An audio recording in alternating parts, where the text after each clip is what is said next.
भी करेगा ना? नहीं बंद करेगा, ये मोटर उल्टा लगा बंद कर रहा है नहीं बंद करेगा, मतलब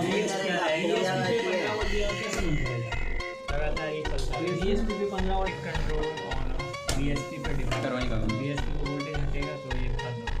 अब क्या करें, फीडबैक वाला वोल्टेज डायरेक्ट कहाँ जा रहा है, DSP पे जा रहा है।